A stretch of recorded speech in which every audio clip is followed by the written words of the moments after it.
സങ്കീർത്തനങ്ങൾ 45 അധ്യായം 1 മുതൽ 17 വരെയുള്ള വാക്യങ്ങൾ. എൻ്റെ ഹൃദയത്തിൽ ഉദാന്തമായ ആശയം തുടിച്ചു നിൽക്കുന്നു. ഈ ഗീതം ഞാൻ രാജാവിന് സമർപ്പിക്കുന്നു. തയ്യാറായിരിക്കുന്ന എഴുത്തുകാരൻ്റെ തൂലികയ്ക്ക് തുല്യമാണ് എൻ്റെ നാവ്. നീ മനുഷ്യമക്കളിൽ ഏറ്റവും സുന്ദരൻ. നിന്റെ അധരങ്ങളിൽ വചോവിലാസം തുളുമ്പുന്നു. ദൈവം നിന്നെ എന്നേക്കുമായി അനുഗ്രഹിച്ചിരിക്കുന്നു. വീരപുരുഷ, മഹത്വത്തിൻ്റെയും തേജസ്സിൻ്റെയും വാൾ അരയിൽ ധരിക്കുക.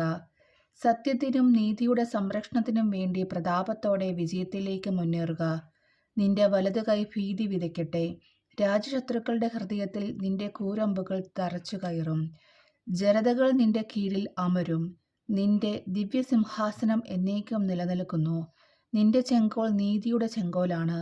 നീ നീതിയെ സ്നേഹിക്കുകയും ദുഷ്ടതയെ വെറുക്കുകയും ചെയ്യുന്നു.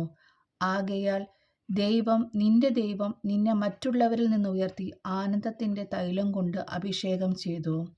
നിന്റെ അങ്കി നറുംപശയും ചന്ദനവും ലവംഗവും കൊണ്ട് സുരഭിലമായിരിക്കുന്നു. ദന്തനിർമ്മിതമായ കൊട്ടാരങ്ങളിൽ നിന്ന് തന്ത്രീനാദം നിന്നെ ആനന്ദിപ്പിക്കുന്നു. നിന്റെ അന്തഃപുര വനിതകളിൽ രാജകുമാരിമാരുണ്ട്. നിന്റെ വലതുവശത്ത് ഓഫീർ സ്വർണം അണിഞ്ഞ രാജ്ഞി നിൽക്കുന്നു. മകളെ, കേൾക്കുക, ചെവി ചായിച്ച് ശ്രദ്ധിക്കുക. നിന്റെ ജനത്തെയും പ്രതിഭവനത്തെയും മറക്കുക.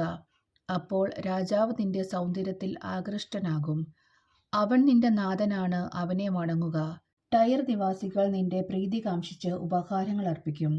ധനികന്മാർ എല്ലാവിധ സമ്പത്തും കാഴ്ചവെക്കും.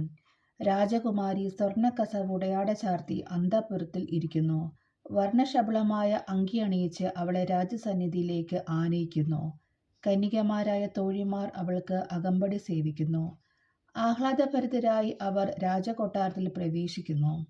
നിന്റെ പുത്രന്മാർ പിതാക്കന്മാരുടെ സ്ഥാനത്ത് അവരോധിക്കപ്പെടും. ഭൂമിയിലെങ്ങും നീ അവരെ അധിപതികളായി വാഴിക്കും. തലമുറ തോറും നിന്റെ നാമം കീർത്തിക്കപ്പെടാൻ ഞാൻ ഇടയാക്കും. ജനതകൾ നിന്നെ എന്നേക്കും പ്രകീർത്തിക്കും.